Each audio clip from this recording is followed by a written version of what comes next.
जय हिंद दोस्तों, मैं आप सभी के बीच लेकर आ गया हूँ क्लास 10th का आपका ये जो संस्कृत सब्जेक्ट है ना, जो पीयूषम, उसका मैं 9वां चैप्टर लेकर आ गया हूँ, ठीक है। और इस चैप्टर से जितने भी आपका ऑब्जेक्टिव क्वेश्चन या फिर सब्जेक्टिव क्वेश्चन पूछे जाएंगे, इस वीडियो में आपको कंप्लीट मिलेगा, ठीक है। वीडियो को शुरू से अंत तक जरूर देखिएगा। तो चलिए स्टार्ट करते हैं। सबसे पहले हम महत्वपूर्ण बिंदु की बात करेंगे, जहाँ से आपका ऑब्जेक्टिव आएंगे, ठीक है। तो चैप्टर का नाम हो गया स्वामी दयानंद। महत्वपूर्ण बिंदु पहला है कि स्वामी दयानंद एक समाज सुधारक थे। क्या थे? तो स्वामी दयानंद एक क्या थे? तो समाज सुधारक थे। ये ऑब्जेक्टिव में पूछा जाएगा कि स्वामी दयानंद कौन थे? तो एक समाज सुधारक थे। अगला है इनका जन्म, यानी स्वामी दयानंद का जन्म कब हुआ था? तो 1824 ईस्वी में हुआ था। याद रखना है कहाँ पे हुआ था? तो गुजरात के टंकारा गांव में हुआ था। आगे है कि स्वामी दयानंद के बचपन का नाम क्या था? तो मूल शंकर। स्वामी दयानंद का बचपन का नाम क्या था बचपन में? तो मूल शंकर उनको कहा जाता था। ये भी ऑब्जेक्टिव में पूछा गया है। आगे देखिए, स्वामी दयानंद के माता पिता का नाम देखिए। माता पिता भले माता पिता जो है भगवान शिव के उपासक थे, ठीक है ना। भगवान शिव के ये लोग क्या थे? उपासक थे इनके माता पिता, ठीक है ना। और मूर्ति पूजा पर विश्वास करते थे, ठीक है। आगे देखिए, महाशिवरात्रि के दिन इनके घर पे रात्रि जागरण होता था, ठीक है।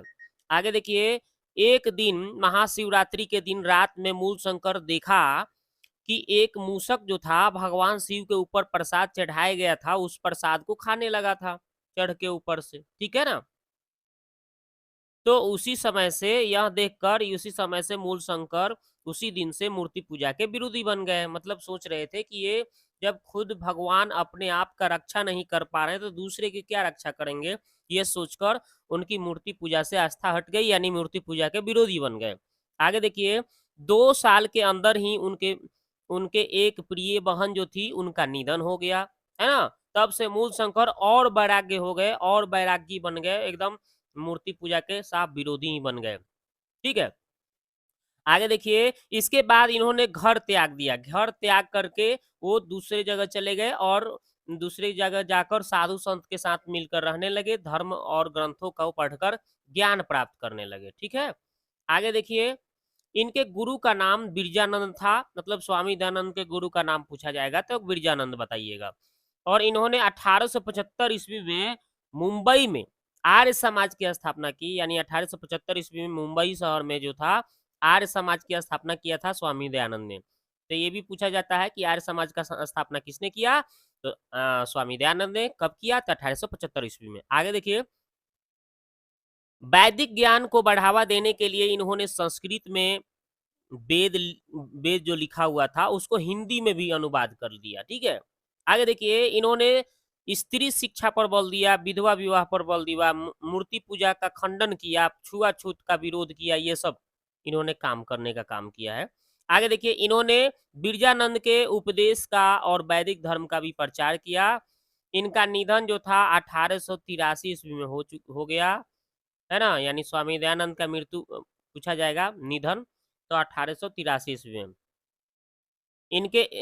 इन्होंने एक गुरुकुल स्थापना किया था जिसका नाम क्या था? दयानंद एग्लो वैदिक। इनका एक गुरुकुल था, उसका नाम था दयानंद एग्लो वैदिक, याद रखिएगा। अब चलिए ऑब्जेक्टिव की बात कर लेते हैं। तो चलिए, पहला ऑब्जेक्टिव क्वेश्चन लिए हैं, स्वामी दयानंद का जन्म किस गांव में हुआ था? तो टंकारा गांव में। दूसरा क्वेश्चन, टंकारा गांव किस राज्य में स्थित है? तो गुजरात राज्य में। अगला क्वेश्चन, स्वामी दयानंद का जन्म कब हुआ था? तो 1824 ईस्वी में। अगला क्वेश्चन है, स्वामी दयानंद के बचपन का क्या नाम था? तो मूल शंकर। स्वामी दयानंद के माता पिता किसके उपासक थे? तो भगवान शिव के उपासक थे। मूर्ति पर चढ़ाए मूर्ति पर चढ़कर कौन प्रसाद खा रहा था? तो मूषक यानी चूहा खा रहा था। देवता कहाँ नहीं होते हैं? तो मूर्ति में देवता नहीं होते हैं। मूल शंकर घर छोड़कर किसके पास गए थे? तो बिरजानंद के पास, अपने गुरु के पास गए थे। आर्य समाज की स्थापना किसने किया? तो स्वामी दयानंद ने किया। आगे देखिए, स्वामी दयानंद ने किस नगर में आर्य समाज की स्थापना किया? तो मुंबई नगर में। आगे देखिए, आर्य समाज की स्थापना कब हुई थी? तो 1875 ईस्वी में आर्य समाज की स्थापना हुई थी। अगला क्वेश्चन, डीएवी विद्यालय समूह का स्थापना किसने किया था? तो स्वामी दयानंद के अनुयायियों ने किया था। वेदों के प्रति धर्म अनुयायियों का अध्ययन किसने आकर्षित किया? तो स्वामी दयानंद ने। वेदों की ओर लौटो का नारा किसने दिया? तो स्वामी दयानंद ने।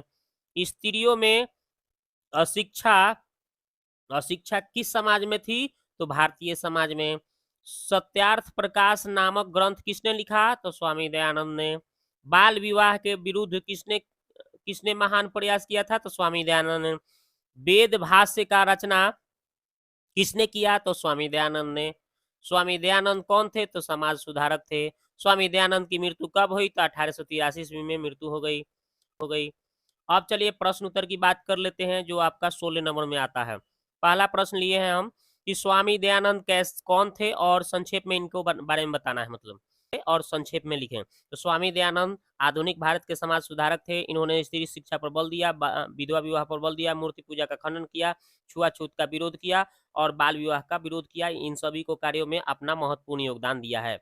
अगला क्वेश्चन है, स्वामी दयानंद कब से मूर्ति पूजा के विरोधी हो गए और क्यों?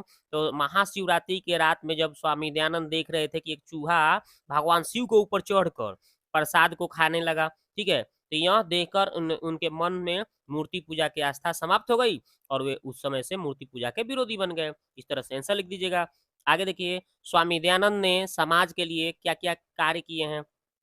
तो स्वामी दयानंद ने समाज के लिए निम्न कार्य किए हैं। स्त्री शिक्षा पर बल दिया है, विधवा विवाह पर बल दिया है, मूर्ति पूजा का विरोध किया है, छुआछूत का विरोध किया है, बाल विवाह का विरोध किया है, ये सब काम किया है। आगे है, स्वामी दयानंद का जन्म कब और कहाँ हुआ था? तो स्वामी दयानंद का जन्म 1824 ईस्वी में गुजरात के टंकारा गांव में हुआ था।